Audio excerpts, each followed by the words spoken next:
कार्तिक मास के शुक्ल पक्ष की नौमी तिथि को आंवला नवमी मनाई जाती है और नवमी तिथि को आंवला नवमी, आरोग्य नवमी, अक्षय नवमी और कुष्मांड नवमी के नाम से भी जाना जाता है। आंवला नवमी को अक्षय नवमी के नाम से भी जानते हैं।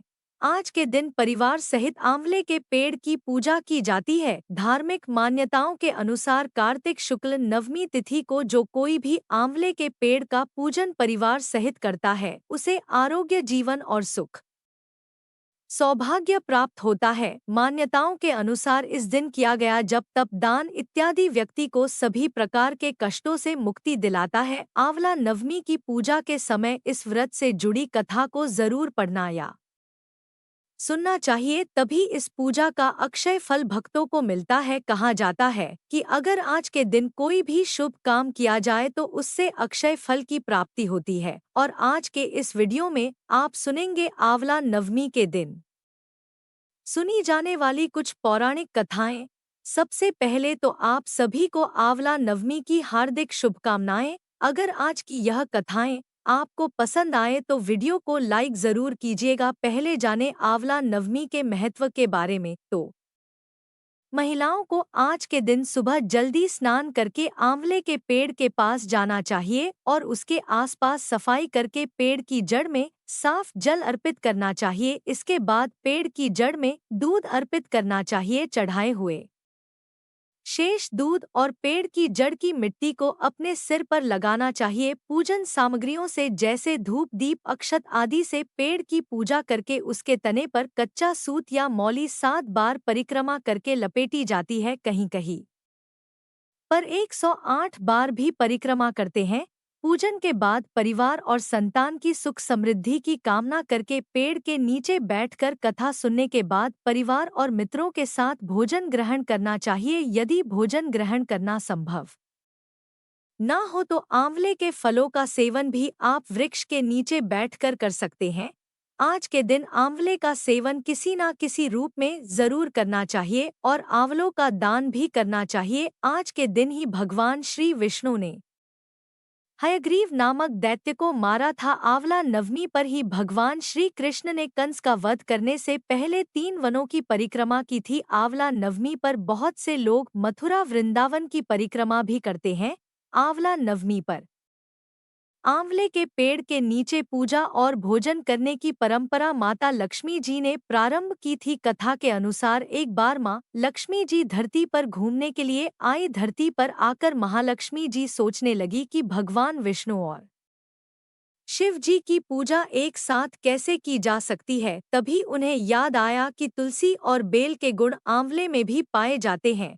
तुलसी भगवान विष्णु को और बेल शिव जी को अत्यंत प्रिय है। इसके बाद तो महालक्ष्मी जी ने आंवले के पेड़ की पूजा करने का निश्चय किया। माँ लक्ष्मी जी की भक्ति और पूजा से प्रसन्न होकर भगवान विष्णु और शिव जी साक्षात प्रकट हुए। महालक्ष्मी जी ने आंवले के पेड़ के नीचे भोजन तैयार करके भगवान विष्णु और शिव जी को भोजन कराया। उसके बाद उन्होंने खुद भी वहीं बैठकर भोजन ग्रहण किया। मान्यताओं के अनुसार आंवला नवमी के दिन अगर कोई महिला आंवले के पेड़ की पूजा करके उसके नीचे बैठकर भोजन बनाती है और ग्रहण करती है तो भगवान विष्णु और भगवान शिव उस सभी मनोकामनाएं पूर्ण करती हैं।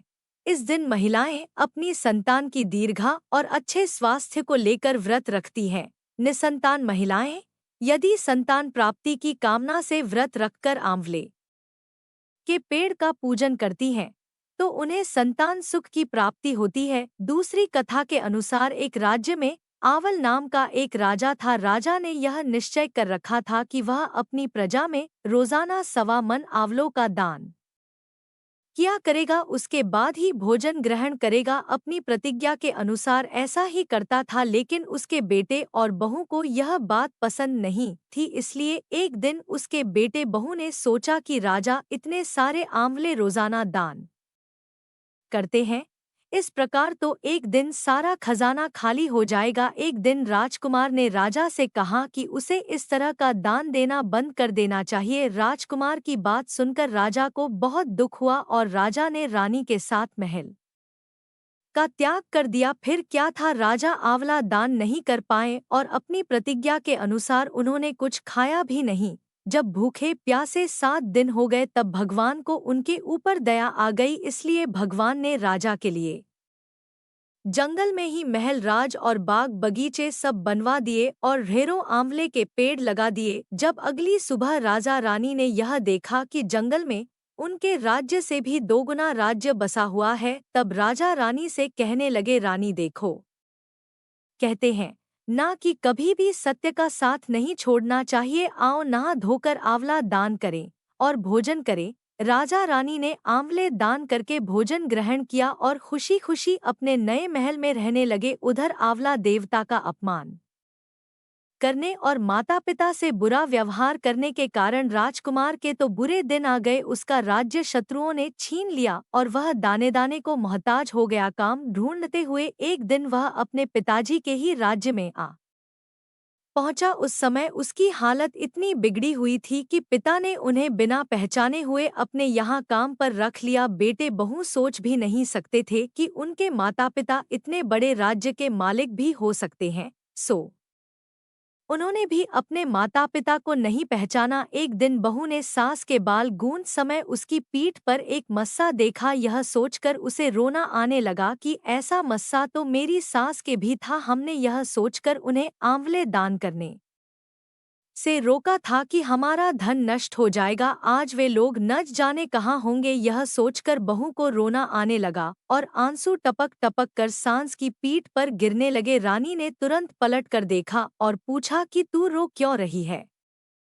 उसने बताया कि आपकी पीठ जैसा मस्सा मेरी सास की पीठ पर भी था। हमने उन्हें आंवले दान करने से रोक दिया था, इसलिए वे नाराज होकर घर छोड़कर कहीं चले गए। तब रानी ने उन्हें पहचान लिया, सारा हाल पूछा और अपना हाल भी बताया। अपने बेटे बहू को समझाया कि दान करने से धन कम नहीं होता बल्कि बढ़ता है। तब बेटे बहू भी अब सुख से राजा रानी के साथ रहने लगे और आंवलों का दान करने लगे। अब सुनिए आंवला नवमी की एक और कथा। आंवला नवमी के दिन एक सेठ ब्राह्मणों को आंवले के पेड़ के नीचे बैठाकर भोजन कराया करते थे, साथ ही उन्हें सोना भी दान किया करते थे। यह देखकर सेठ के पुत्रों को बिल्कुल भी अच्छा नहीं लगता था और वह अपने पिता से बहुत झगड़ा किया करते थे। रोज रोज के लड़ाई झगड़ों से तंग आकर वह सेठ दूसरे गांव में रहने चला गया। जीवन बिताने के लिए उसने वहां एक दुकान लगाई। उसी दुकान के आगे सेठ ने एक आंवले का पेड़ भी लगाया। कृपा कुछ ऐसी हुई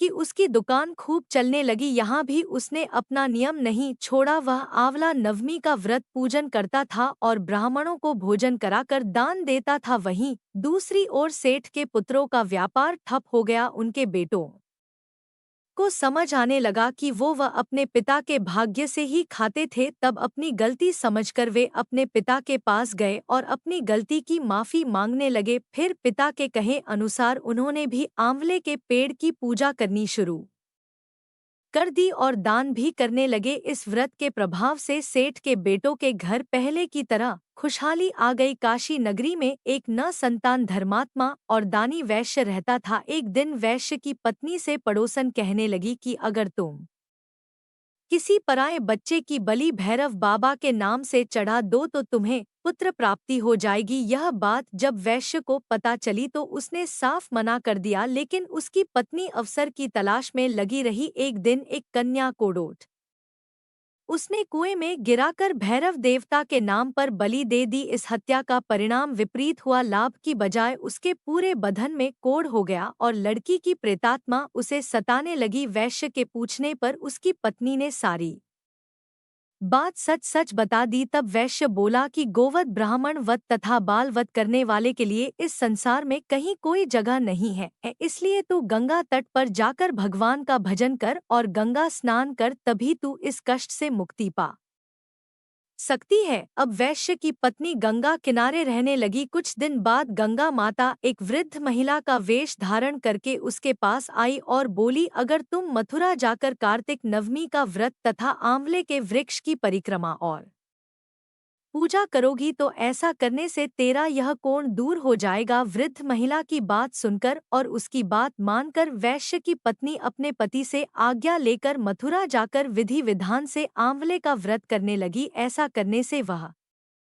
भगवान की कृपा से दिव्य शरीर वाली हो गई और फिर उसे सुंदर पुत्र रत्न की भी प्राप्ति हुई। पौराणिक कथा के अनुसार एक बार भगवान विष्णु कई हजार वर्षों तक घोर युद्ध करने के पश्चात थक गए और फिर अपने वैकुंठ धाम में आकर समाधि लगाकर अपने धनुष के सहारे सो गए। उसी समय देवताओं के यज्ञ करने की योजना चल रही थी, सो वे सभी भगवान विष्णु से मिलने ब्रह्मा जी और शिवजी सहित वैकुंठ आए। वहां उन्होंने देखा कि भगवान विष्णु तो गहन निद्रा में लीन है, सोए हुए को नहीं जगाना चाहिए। यह सोचकर वह सभी खड़े हो गए, किंतु बहुत देर के बाद भी भगवान विष्णु जब निद्रा से नहीं जागे तब उन्होंने सोच विचार कर भगवान विष्णु को जगाने का निर्णय किया। तब ब्रह्मा जी ने कीड़ा उत्पन्न किया और उसे भगवान विष्णु को जगाने के लिए कहा। यह काम करने से भविष्य का भाग मिलेगा। यह सोचकर उस कीड़े ने धनुष की रस्सी काट डाली। धनुष की रस्सी कटते ही एक भयानक शब्द हुआ और चारों ओर अंधेरा छा गया। कुछ समय के बाद जब धीरे धीरे अंधेरा छटा तो देवताओं ने देखा कि भगवान विष्णु का सिर उनके शरीर पर नहीं है। तब तो देवता अत्यंत चिंतित और भयभीत हो गए। देवताओं को चिंता मगन देखकर ब्रह्मा जी ने कहा कि देवताओं, चिंता ना करो। संसार में जो कुछ भी होता है कुछ ना कुछ कारण से ही होता है और यहाँ पर बिना कारण कोई कार्य नहीं होता। हम सभी देवी पराशक्ति की आराधना करेंगे और अवश्य ही वे इस समस्या का समाधान करेंगी। ऐसा कहकर ब्रह्मा जी ने सभी वेदों को देवी की स्तुति करने का आदेश दिया। जब वेदों ने देवी की स्तुति की तो देवी अत्यंत प्रसन्न हुई और फिर एक आकाशवाणी हुई। आकाशवाणी ने कहा, देवताओं, मैं वेदों की स्तुति से अत्यंत प्रसन्न हूँ। आप लोगों को चिंता करने की कोई आवश्यकता नहीं है। भगवान विष्णु का जो सर कटा है इसके दो कारण हैं। पहला तो इन्हें एक बार लक्ष्मी जी ने कह दिया था कि आप बिना सिर के हो जाओ, क्योंकि लक्ष्मी जी को देखकर भगवान विष्णु हंस रहे थे। दूसरा कारण है हयग्रीव नाम के दैत्य का अंत करना। हयग्रीव नाम का एक दैत्य है, इसने अन्न जल सब कुछ त्याग कर 1000 वर्षों तक मेरी तपस्या की थी। उस समय इस दैत्य ने अपनी सारी इंद्रियों को अपने वश में कर लिया था और केवल मेरे एक बजाकर मंत्र का जाप करता था। इसने मेरे तामसी रूप के दर्शन पाने के लिए ऐसी घोर तपस्या की। तब मैं पराशक्ति ही अपने तामसी रूप से इस दैत्य के सामने प्रकट हुई थी। देवी को अपने सामने प्रकट हुआ देखकर यह दैत्य अत्यंत प्रसन्न हुआ और उठकर खड़ा हो गया। वह मेरे उस रूप की परिक्रमा करने लगा और मेरी स्तुति की। तब मैंने उससे मनवांछित वर मांगने के लिए कहा और उसने कहा, देवी, मैं अमर होना चाहता हूँ। उसकी बातें सुनकर मेरी उस तामसी शक्ति ने कहा कि दैत्य राज, संसार में सभी की मृत्यु होनी है और यही संसार का नियम है। मैं इस नियम को भंग नहीं कर सकती, इसलिए तुम सोच समझकर कोई और वरदान मांगो। और फिर उसके बाद उस दैत्य ने से वर मांगा कि मेरी मृत्यु केवल भगवान हयग्रीव के द्वारा ही हो। तब मैंने ही उसे ऐसी मनवांछित मृत्यु प्राप्त करने का वरदान दे दिया था। उसी समय वह दैत्य अपने बल के घमंड में आकर ब्राह्मणों, देवताओं और साधु जनों को पीड़ित कर रहा है और सभी को इस दैत्य के आतंक से मुक्त कराने के लिए भगवान विष्णु का है शर होना आवश्यक है। इसीलिए आज इनका सिर कट गया है। ब्रह्मा जी, आप एक घोड़े का सिर काटकर श्री विष्णु जी के शरीर पर लगा दी, इससे उनका हयग्रीव अवतार होगा और वे उस हयग्रीव दैत्य का अंत कर देंगे। इतना कहकर देवी अंतर ध्यान हो गई। इसके बाद देवी के आदेशानुसार ब्रह्मा जी ने अपनी तलवार से घोड़े का सिर काटकर उसे भगवान विष्णु के शरीर पर लगा दिया और उसी क्षण भगवान विष्णु उठकर खड़े हो गए। इस तरह भगवान विष्णु का हयग्रीव अवतार हुआ और तब हयग्रीव स्वरूप भगवान विष्णु और हयग्रीव नाम के उस दैत्य में भयंकर युद्ध छिड़ गया। उसको मारना इतना आसान नहीं था। तब भगवान विष्णु ने बहुत लंबे समय तक उसके साथ युद्ध किया। बाद में देवी जगदम्बा के वरदान अनुसार भगवान हयग्रीव के हाथों उसका अंत हो गया। एक और कथा के अनुसार एक बार हयग्रीव नाम के दैत्य ने वेदों को चुराकर सागर की अथ गहराई में छुपा दिया। तब भगवान विष्णु ने मत्स्य रूप धारण करके वेदों को प्राप्त किया और उन्हें पुनः स्थापित किया। एक बार श्री ब्रह्मा जी की असावधानी के कारण एक बहुत बड़े दैत्य है ग्रीव ने वेदों को चुरा लिया। वेदों को चुरा लिए जाने के कारण ज्ञान लुप्त हो गया, चारों ओर अज्ञानता का अंधकार फैल गया और पाप तथा अधर्म का चह और बोलबाला हो गया। तब भगवान विष्णु ने धर्म की रक्षा के लिए मत्स्य रूप धारण करके है ग्रीव का वध किया और वेदों की रक्षा की कल्पा के पूर्व एक पुण्यात्मा राजा तप कर रहा था। उस राजा का नाम सत्यव्रत था। सत्यव्रत पुण्यात्मा तो थे ही, बड़े उदार हृदय के भी थे। प्रभात का समय था, सूर्योदय हो चुका था। सत्यव्रत कृतमाला नदी में स्नान कर रहे थे। उन्होंने स्नान करने के बाद जब तर्पण के लिए अंजलि में जल लिया तो एक छोटी सी मछली भी जल के साथ साथ उनकी अंजलि में आ गई। राजा सत्यव्रत ने मछली को नदी के जल में छोड़ दिया। तब मछली बोल उठी, राजन, जल के बड़े बड़े जीव छोटे छोटे जीवों को मारकर खा जाते हैं, अवश्य ही कोई बड़ा जीव मुझे भी मार कर खा जाएगा। आप कृपा करके मेरे प्राणों की रक्षा कीजिए। सत्यव्रत के हृदय में दया उत्पन्न हो उठी। उन्होंने मछली को जल से भरे हुए अपने कमंडल में डाल लिया। तभी एक आश्चर्यजनक घटना घटी। एक ही रात में मछली का शरीर इतना बढ़ गया कि कमंडल उसके रहने के लिए छोटा पड़ने लगा। दूसरे दिन मछली सत्यव्रत से बोली, राजन, मेरे रहने के लिए कोई दूसरा स्थान ढूंढिए, क्योंकि मेरा शरीर बढ़ गया है, मुझे घूमने फिरने में बड़ा कष्ट होता है। राज सत्यव्रत ने मछली को कमंडल से निकालकर पानी से भरे हुए एक बड़े मटके में रख दिया। यहाँ पर भी मछली का शरीर रात भर में ही मटके में इतना बढ़ गया कि अब तो मटका भी उसके रहने के लिए छोटा पड़ गया। दूसरे दिन मछली फिर से राजा सत्यव्रत से बोली, राजन, मेरे रहने के लिए कहीं और प्रबंध कीजिए, क्योंकि मटका भी मेरे रहने के लिए छोटा पड़ रहा है। तब राजा ने मछली को निकालकर एक सरोवर में डाल दिया, किंतु सरोवर भी मछली के लिए छोटा पड़ गया। इसके बाद राजा ने मछली को नदी और उसके बाद फिर समुद्र में डाल दिया। समुद्र में डालते ही आश्चर्य हुआ, समुद्र में भी मछली का शरीर इतना अधिक बढ़ गया कि मछली के रहने के लिए वह स्थान भी छोटा पड़ गया। समुद्र भी मछली के रहने के लिए छोटा हो गया।